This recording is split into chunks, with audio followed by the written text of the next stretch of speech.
रस भगवान स्वयं पीने आते हैं, उसके लिए कोई कर्म शेष नहीं रह जाता है। तो यहाँ पे भक्ति योग का बात चल रहा है ना। तो यशोदा माता उस दिन दही का मंथन कर रही थी और भगवान आए, दही का मथनी रोक दिए, वो तो सब लोग जानते हैं। उसके बाद जो दूध का उदाहरण दिया गया है बहुत सुंदर है वहां पे, कि उसका भी मैं ये लिया था प्रभु जी।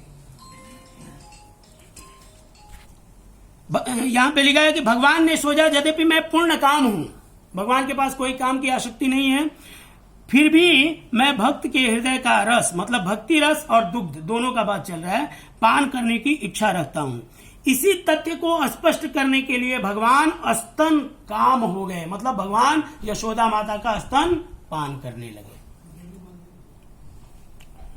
अभी आगे बोलते हैं, मयि प्रीतेन भी कर्म झिंझते अपि कृतंजना यतो दंडोधरो अस्मिन्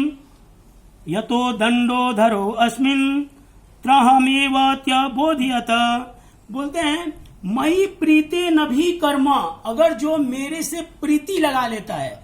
जब यशोदा माता मंथन कर रही थी तो भगवान आके, आप लोग देखे रहेंगे वो वीडियो में तो देखे ही रहेंगे कि भगवान दही का मथानी ऐसा पकड़ लेते हैं, बहुत स्पीड में चलता है दही का मथानी, है ना। अगर रस्सी में बांध के चलाया जा रहा है तो उस पर हाथ डायरेक्ट रखेंगे ना तो हाथ में चोट लग सकती है, लेकिन भगवान वहां पे थोड़ा भी डरते नहीं है। और क्या बोलते हैं कि मयि प्रीते न भी कर्माणी, मेरे से अगर किसी की प्रीति हो गई, अगर मेरे से कोई प्रेम करने लगा तो उसके लिए कोई कर्म शेष नहीं रह जाता है, उसके लिए कोई भी कर्म शेष नहीं रह जाता है। क्यों? क्योंकि हम लोग बोल सकते हैं ना, कैसे कोई कर्म शेष नहीं रह जाता है। हम किसी के पुत्र हैं, किसी के पिता हैं, किसी के पति हैं, तो उन लोगों के लिए तो कर्तव्य होता है ना। हमारे रिश्तेदार हैं, बहुत सारे लोग हैं, उनके लिए तो हमारा कर्तव्य होगा ना प्रभु जी। लेकिन भगवान बोलते हैं, लोग बोलते हैं कि अगर ये अपने कर्म से विमुख हो रहे हैं, तो एक आदमी आता है, अगर हम विमुख हो रहे हैं मतलब अपने पत्नी को, अपने पुत्र को, अपने पिता को अच्छे से सेवा नहीं कर रहे हैं, तो उसका दंड मिलता है, यमराज आते हैं ना हिसाब करने के लिए। लेकिन भगवान यहाँ पे बोल रहे हैं कि अहम यतो दंडो धरो अस्मिन्, उसके लिए, वो भक्त के लिए जो मेरे से प्रीति लगाया है, वो भक्त के लिए यमराज दंडधर नहीं है, मैं स्वयं दंडधर बन जाता हूं, मैं उसका फैसला करता हूं। अहम दंडो धरो अस्मिन्, मैं दंडधर बन जाता हूं, इसमें आप लोगों को डरने की जरूरत नहीं है। अगर कोई भी, अगर भगवान से प्रीति लग गई, भगवान से प्रेम कर रहे हैं, और उसके बाद अगर प्रीति भी, हम लोग का तो ये दिखावटी प्रीति, अगर प्रेम हो गया भगवान से, तो आपके लिए कोई कर्म शेष नहीं रह जाता है। तो यशोदा माता को भगवान से प्रेम था कि नहीं था? और भक्तों को भगवान से प्रेम रहता है कि नहीं रहता है? तो ये दोनों जन के लिए है कि भक्त के लिए भी कोई कर्म जो सिर्फ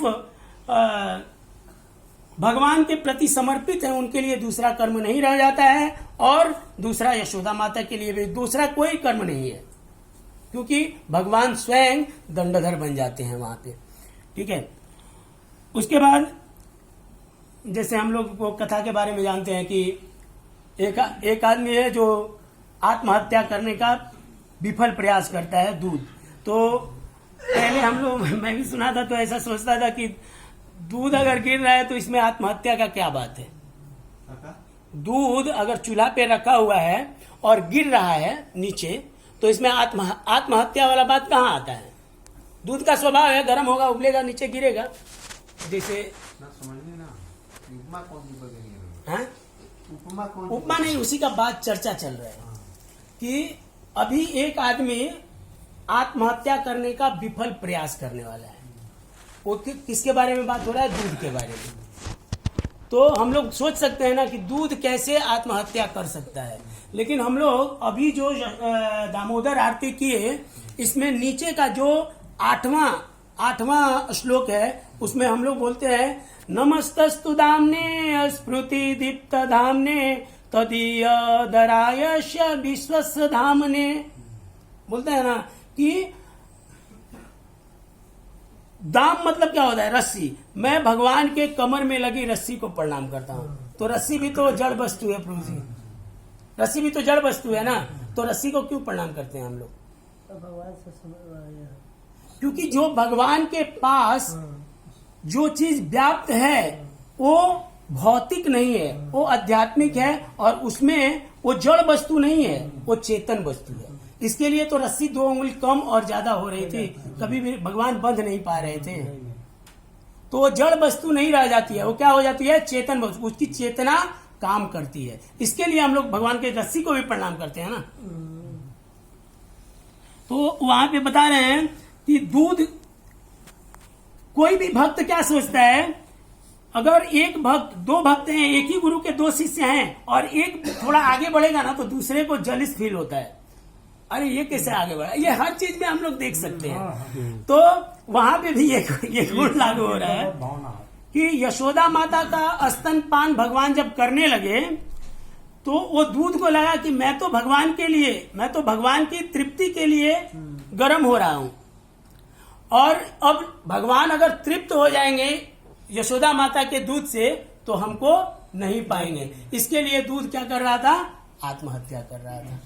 लेकिन भगवान जो भक्तों के हितैषी हैं, अहम भक्त पराधीन, भगवान जो भक्तों के अधीन है, वो अपने भक्तों को आत्महत्या करा सकते हैं क्या?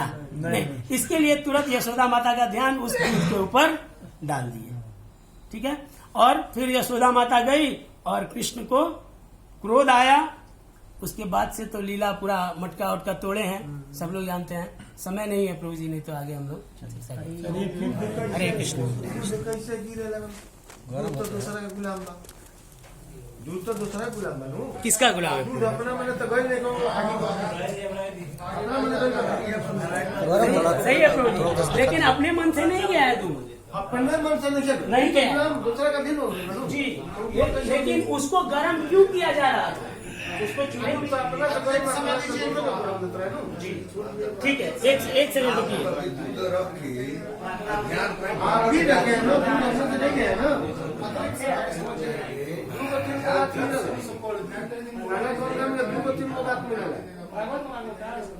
एक काम करिए, भागवतम के 10वां स्कंद में ये जो दामोदर लीला है ना, उसमें पढ़िए, बड़ी सुंदर प्रभुपाद जी का तात्पर्य है। अभी उससे है